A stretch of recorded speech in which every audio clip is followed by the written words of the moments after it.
Hello guys, welcome back to my channel. Good morning বন্ধুরা, সবাই কেমন আছো? আশা করি সবাই খুব খুব ভালো আছো, আমরাও ভালো আছি। তো এখন প্রায় 5:30 না 5:30, হ্যাঁ 5:30 6টা বাজে। তো রান্নাঘরে আসলাম।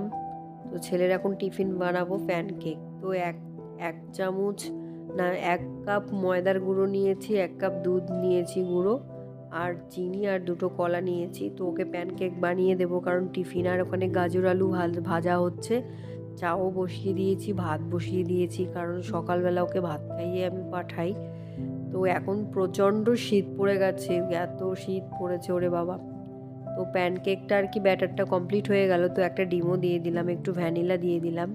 তো ভ্যানিলা দিয়ে ভালো করে ব্যাটারটাকে মিক্সড করে করিয়ে দেবো, কারণ এখন ছেলে একটু বড় হয়ে গেছে, তার মন মতো আর কি টিফিন যায় স্কুলে।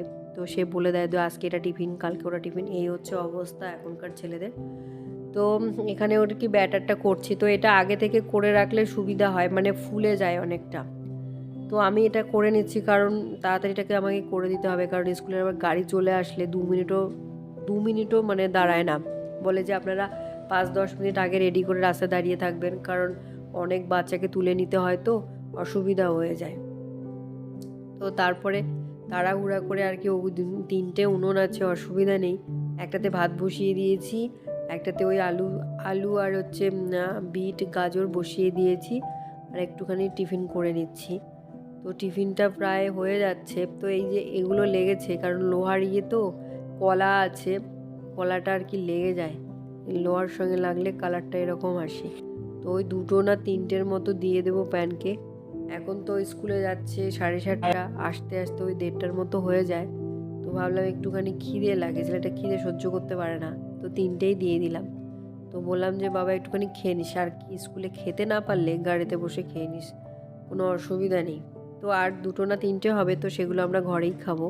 তো প্যানকেকটা খেতে কিন্তু আমার খুব ভালো লাগে, সিরাপ থাকলে আরও সুন্দর হয়। তো এখানে বর আবার ভাত খাবে, তো ওর জন্য একটুখানি ওই সবজি দিয়ে ভাবছি যে ডিমের অমলেট করে দেবো, ওই আলু সিদ্ধ ডিমের অমলেট ডাল দিয়ে ভাত খাবে। তো এখানে ওই ক্যাপসিকাম, গাজর, বিট, পেঁয়াজ কুচি, ধনেপাতা কুচি, কাঁচা লঙ্কা কুচি, একটু টমেটো নিয়েছি। তো একটুখানি নুন দিয়ে হলুদ দিয়ে এটাকে ভালো করে মিক্সড করে নেব।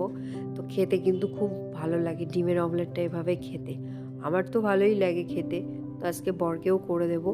তো ভাবলাম যে এটা ডিমটাও একটা বড় হয়ে যাবে, আর সবজিটাও তার সঙ্গে ভিতরে ঢুকে যাবে, কারণ সবজিটা একটু কম খেতে চায়, মানে বললে আর কি খেতেই চায় না।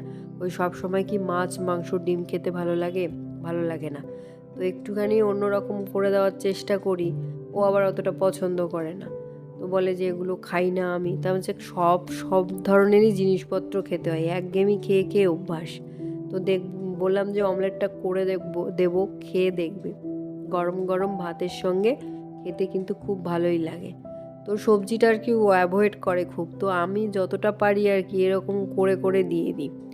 তো একটুখানি ওই পরোটা খেতে ভালোবাসি, আলুর পরোটা, আবার হচ্ছে কচুরি মটরশুঁটির এসব খেতে খুব ভালোবাসে। তো ভাবলাম যে না, আজকে আমি ডিমের অমলেটটা তোমাকে এভাবেই বানিয়ে দেবো। তো প্রায় হয়ে গেছে, অমলেটটা খুব সুন্দর হয়েছে। তো এভাবে করে দিলে কি ভাল লাগে খেতে, আমার তো ভালোই লাগে, কিন্তু তোমরা এটা এরকম করে বানিয়ে দেখবে, খুব ভালো লাগে, অসাধারণ লাগে। গ্রেট করে নিলে আরো কাপড়গুলো সব ফেলে দিচ্ছিস, আটকে রেখেছে তো মা, বেশ হয়েছে, মা আটকিয়ে রেখেছে, বেশ হয়েছে।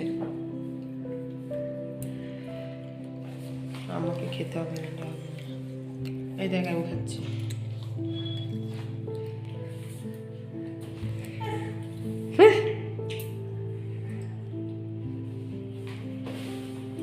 যে রতন যেভাবে চেনে তারা তো একসঙ্গে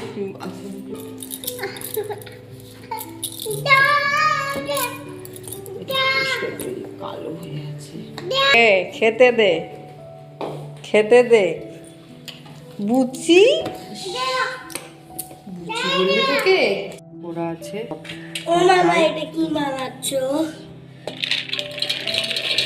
ও মা, তোমার এখনো রান্না হয়নি? না, রান্না হয়েছে, ওর বড়া ভেজে দেবো কয়েকটা, গরম গরম সব। কি বড়া? নারকেল বড়া।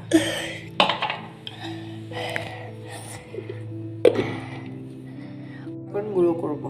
ওটা হচ্ছে এরকম, এখানে মটর ডাল নিয়েছি,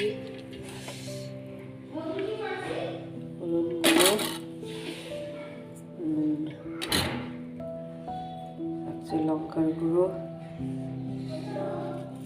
কালো জিরে,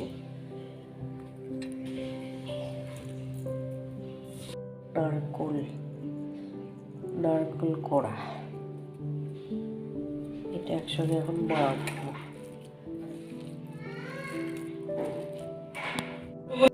তো এই বড়াটাও খেতে কিন্তু ভালো লাগে। মটর ডালের বড়া তো এমনিতেই খেতে ভালো লাগে, একটু রসুন থেতো করে দিয়ে আরও ভালো লাগে, কিন্তু এর সঙ্গে যদি নারকেলটা দেওয়া যায় আরও সুন্দর হয়। মানে মুচমুচে তো হয়, খড়খড়ে একটা আওয়াজ হয়, দাঁতের মধ্যে বাজে, খেতে যা ভালো হয় না, দারুণ।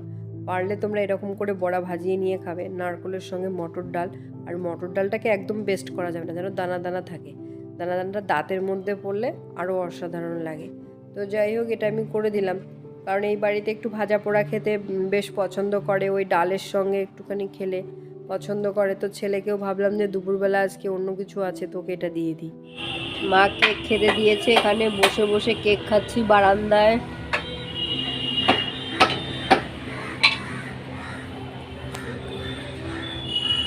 চলে এসেছি মার এখানে, মা কেক খেতে দিয়েছে, বসে বসে কেক খাচ্ছি। আর আমার ছেলে এই যে নোংরা করছে, জামা কাপড় চোপড় যা পারছে তাই করছে।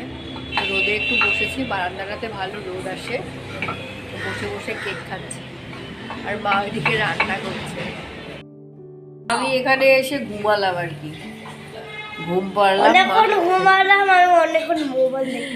মা এখানে রান্না করলো, আমি ঘুমালাম। আর এই যে খেতে বসেছি, উচ্ছে ভাজা, তারপরে হচ্ছে বেগুন ভাজা,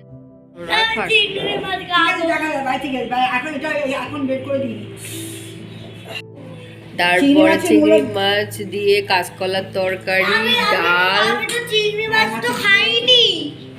ঠিক আছে, আর কি মাছ? আর আর ও এখন ঠিক করতে পারতেছি না, এটা খাবে ওই মাছটা খাবে, বুঝলি তো? একবার কই মাছ আর ওই মাছ, তারপর তোকে দুইটা আমি প্যাক করে দিলাম। যা শুয়ে পড়। তো এখানে মা আর আমি খেতে বসলাম দুপুরে। বাজে কটা? 2:40 বাজে। অ্যাবাকাস নেই আজকে, আন্টি ফোন করে শিশু উদ্যান থেকে একটুখানি ঘুরে আসি। আর এত ঘুম পাচ্ছিল, কি ঘুমালাম আজকে, খাওয়া দাওয়া করে আবার ঘুমিয়ে পড়েছি। মা আর আমি ঘুমালাম, এতক্ষণ ধরে ঘুমালাম।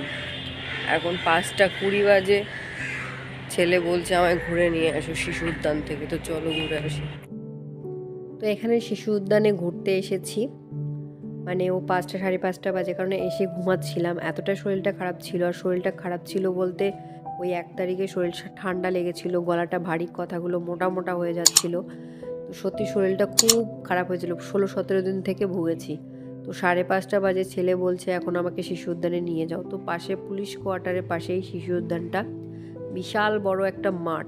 তো এখানে অনেকেই cricket, football, badminton, table tennis, অনেকে অনেক রকম খেলা শেখে। তো এখানে অনেকে খেলছে এখনও পর্যন্ত, কারণ 4টে থেকে 6টা পর্যন্ত এই পার্কটা খোলা থাকে, প্রচুর বাচ্চা এসে এখানে খেলে। তো আমি আর বাবুকে এখানে মাঝে মাঝে আমরা নিয়ে আসি, আমরাও এখানে আসি, মাঠটা খুব ভালো লাগে ভীষণ।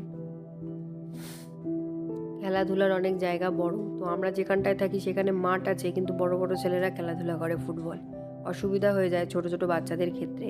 তো বাড়ির পাশে এরকম যদি মাঠ থাকে কত সুন্দরই না হতো। তো এখানে ছেলেকে নিয়ে আসলাম, তো এখানে দেখছে, বলছে মা এখন আমাকে এগুলো শেখাও। মানে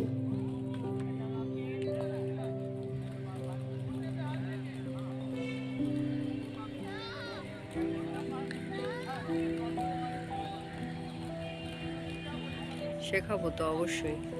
কখন শেখাবে? বাড়ি যাই, বাবার সাথে কথা বলি আগে, তারপর।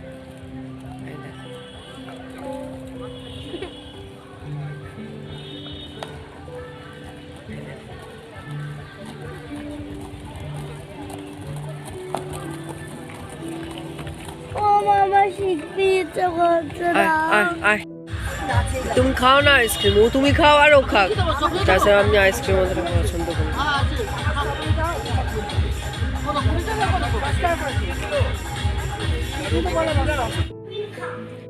তো হ্যালো গাইস, বাড়িতে চলে আসলাম। চলে এসে একটুখানি চা করলাম। চা করে মা, আমি, বাবা তিনজনে মিলে খেয়ে নিলাম। তো এখন চা খাওয়ার পর আমরা বাড়ি যাব। এবার চলো, তো সবাইকে টাটা। আজকের ব্লগটা যদি ভালো লেগে থাকে লাইক, কমেন্ট, শেয়ার, সাবস্ক্রাইব করে দিও। আর সবাই খুব খুব ভালো থাকো, সুস্থ থাকো। এখন আমি রুবি রাজডাঙ্গার বাড়িতে যাব।